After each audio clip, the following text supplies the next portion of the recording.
Are you trying to book a vacation that's all-inclusive to Montego Bay, Jamaica, and you can't figure out which resort is best for you? I can walk you through the process and help you decide which is going to be perfect for your next vacation.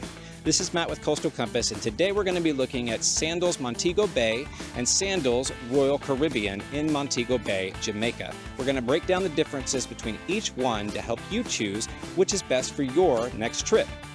If you're looking at all the sandals across the Caribbean, we also have a free quiz in the show notes that you can click, put in your preferences, and we'll give you the top 3 sandals for your next vacation.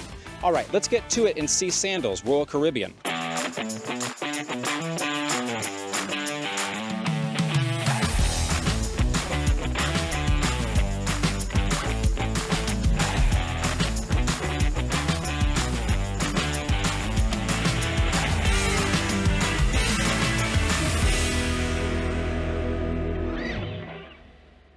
Let's start with Sandals Royal Caribbean in Montego Bay. That is the smaller of the two, and I will share with you honestly, I was surprised with how much I fell in love with this resort, because when you get down to it, I don't really like the smaller ones as much. While I like the quiet, I like having more of a blend of things to do, a good variety of restaurants, and a big beach because I'm a beach guy at heart.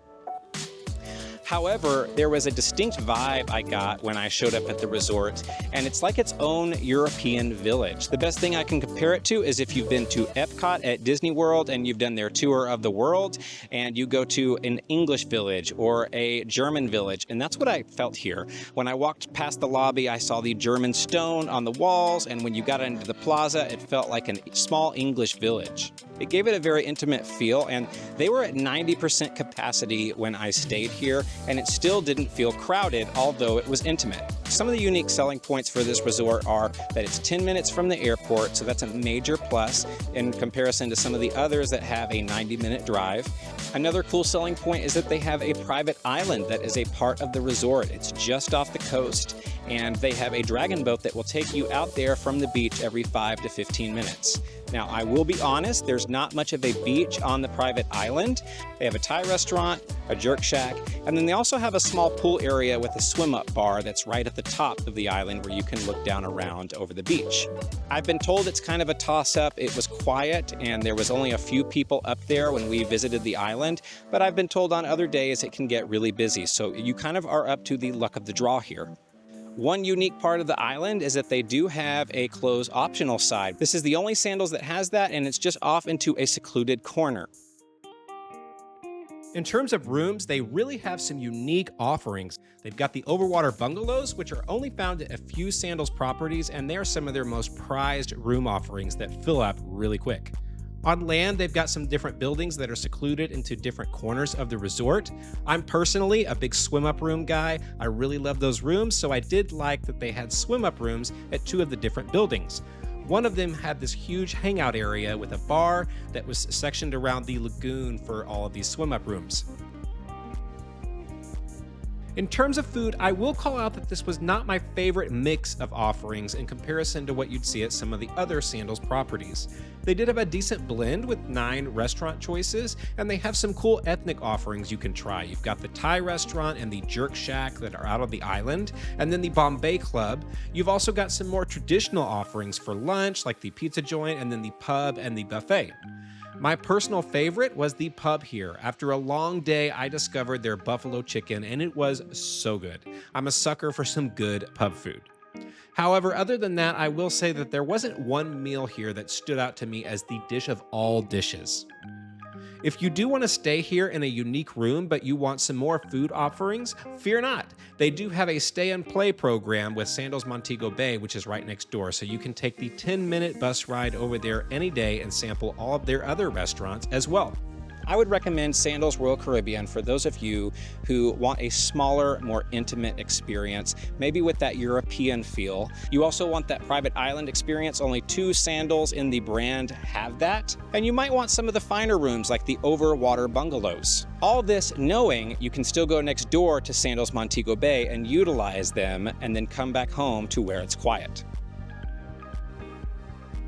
Couple of quick highlights about Sandals Montego Bay. This is the original Sandals resort. They've been around for a while and fine-tuned it, but they've also revamped a lot of the resort, and aesthetically it just looks beautiful. It's not too big, it's not too small, it's the right medium size and has the perfect blend of restaurants and things to do. We did find that it felt like a little bit of a younger crowd was here on the resort with us, so we fit right in, but it was still pretty quiet. It was that right size where they were at a high capacity when we were staying, but it never felt crowded. You always had a quiet spot that you could find. Last, it is by the airport, which can be a pro or a con. You don't have the long drive from the airport. It's just a couple minutes away. Honestly, it's right by the airport. But you do hear the planes about every 30 minutes to an hour, so you'll want to factor that into your decision. Let's look at some of the distinctives that set Sandals Montego Bay apart from Sandals Royal Caribbean. First, if you're a beach person, then this might just be your choice. Sandals Montego Bay has the widest private white sand beach of any of the Sandals properties in Jamaica. They've got a couple of cool concepts here, like the Latitudes Overwater Bar, which you can hang out on the nets all afternoon with endless drinks, and then nearby they've got a swim-up bar that has a lazy river. In terms of rooms, you might feel like they're going to have a lot here, but they're less unique than the overwater bungalows and skytop suites that you'd find at Royal Caribbean. When the resort started, it was actually just 3 buildings, but as time has gone on, they've bought several cottages that extend down the beach past the resort, so you might find some unique offerings that are more secluded in that spot. I've visited several Sandals resorts across Jamaica this year, but Montego Bay was where I fell in love with the swim-up room. They've got some club-level swim-up rooms in the Sea Grape building that are, in my opinion, the perfect spot. It's a little more rare to find those swim-up rooms that are at the club tier price. In terms of restaurants, I loved the blend here. You have 12 restaurants. Some of them are going to be the same offerings that you'd find at Royal Caribbean, like the pub, the buffet, and the lunch restaurants. However, I'll point out that there's a Butch's Steakhouse here.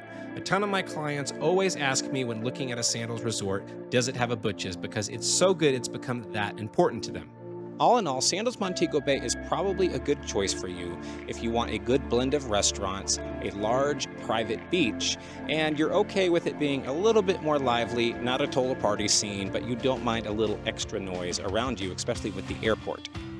That's all for Sandals Royal Caribbean versus Sandals Montego Bay. I really hope that you found this helpful in deciding between the two. And again, if you're looking at Sandals and you're deciding between all of them across the Caribbean, we have that free quiz for you in the show notes. We'll give you the top 3 Sandals for your next vacation. Please subscribe because we're going to be bringing you more Sandals and Beaches content weekly.